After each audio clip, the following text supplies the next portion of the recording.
আমি তনুশ্রী আমার রান্নাঘরে প্রতিদিনের মতন আবার একটা রেসিপি নিয়ে হাজির হয়ে গেছি। আপনারা কেমন আছেন ফ্রেন্ডস? আশা করি আপনারা ভালোই আছেন।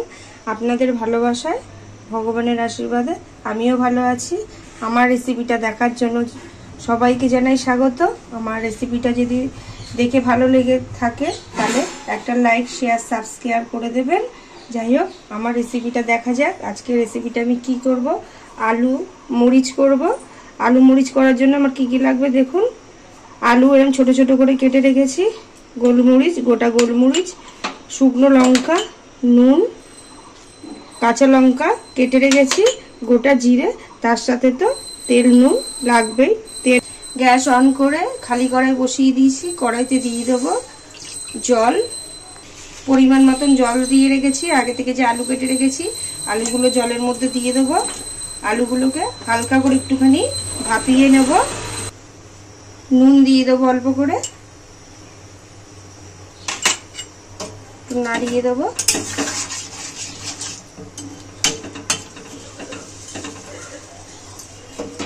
একটুখানি সময় ঢাকা দিয়ে রাখবো যাতে তাড়াতাড়ি ফুটে যায় জল সমেত আলুটা। কিছুক্ষণ হয়ে গেছে, ঢাকাটা খুলে দেবো। জলটা ফুটতে শুরু করছে, আলুটা মোটামুটি একটু সেদ্ধ হয়ে গেছে, এর থেকে বেশি সেদ্ধ করা যাবে না। এবার আমি এটাকে নামিয়ে জলটা ঝরিয়ে নেব। খালি কড়াই আবার বসিয়ে দিয়েছি, কড়াইতে দিয়ে দেবো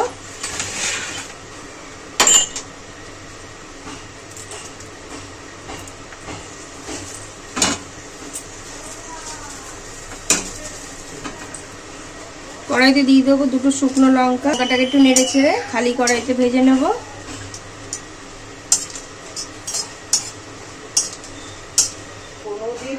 খালি কড়াইতে শুকনো লঙ্কাটা ভেজে নিলাম নাড়াচাড়া দিয়ে। গোলমরিচ, গোটা গোলমরিচটাকেও হালকা করে নেড়ে চেড়ে ভেজে নেব। গোলমরিচ ভাজতে ভাজতে তার মধ্যে গোটা জিরেও দিয়ে দেবো কিছুটা। নেড়ে চেড়ে ভেজে নেব গোলমরিচ আর জিরেটা।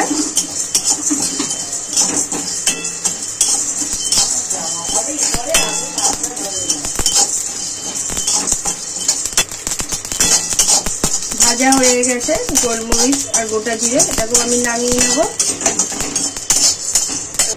খালি কড়াই বসিয়ে দিয়েছি, কড়াইতে দিয়ে দেবো সরষের তেল। তেলটা গরম হওয়ার জন্য একটুখানি সময় নেব। তেল গরম হয়ে গেছে, ফোড়ন দিয়ে দেবো সাদা জিরে। ফোড়নটা নেড়েছে একটু ভেজে নেব।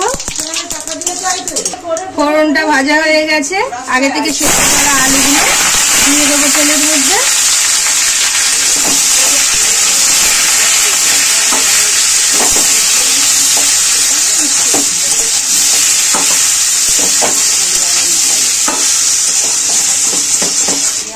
আগে থেকে যে ভেজে রেখেছিলাম শুকনো লঙ্কা, গোলমরিচ আর সাদা জিরে খালি কড়াইতে, সেটাকে এবার শিলনোড়ায় বেটে নেব।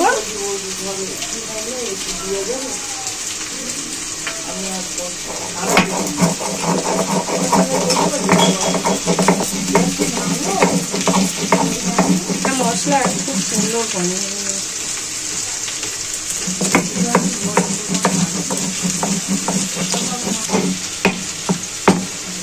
ব্যাস শিলনোড়ায় একটুখানি বেটে নিলাম। খুব একটা গুঁড়ো করলাম না, একটু দানা দানা রাখলাম, মুখে পড়লে খুব ভালো লাগবে তাই জন্য।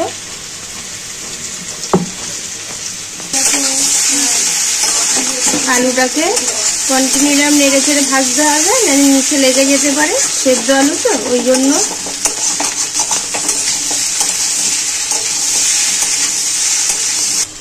আলু ভাজতে ভাজতে আগে থেকে কেটে রেখেছিলাম কাঁচা লঙ্কা, কাঁচা লঙ্কার কুচিগুলোও দিয়ে দিলাম।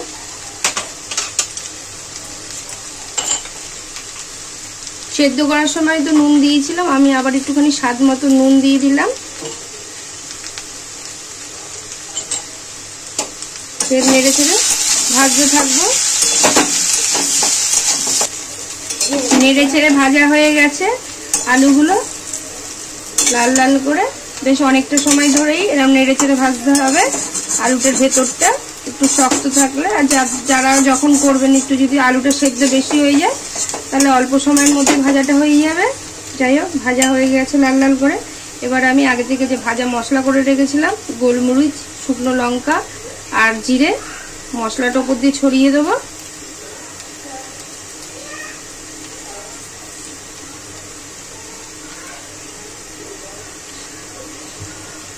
মশলা দিয়ে ভালো করে নেড়ে ছেড়ে সমস্ত আলুর মধ্যে মশলাটা মাখিয়ে নিলাম। ব্যাস, তৈরি হয়ে গেল আলু মরিচ। এবার আমি এটাকে নামিয়ে নেব। এই আলু মরিচ একদিনকার বাড়িতে করে খেয়ে দেখতে পারেন, রুটি পরোটার সাথে দারুণ লাগে। একটুখানি এরকম ভাজা মশলা দিয়ে, আলু ভাজা তো সবাই করে খান, কিন্তু এরমভাবে একদিনকার করবেন। আমি তো এটা রিকোয়েস্টই করি, আমার রেসিপি দেখে একদিনকার করে আমাকে কমেন্ট করে জানাবেন কেমন হলো। এরমভাবেই পাশে থাকবেন, সব সময় ভালোবাসা দেবেন। Thank you.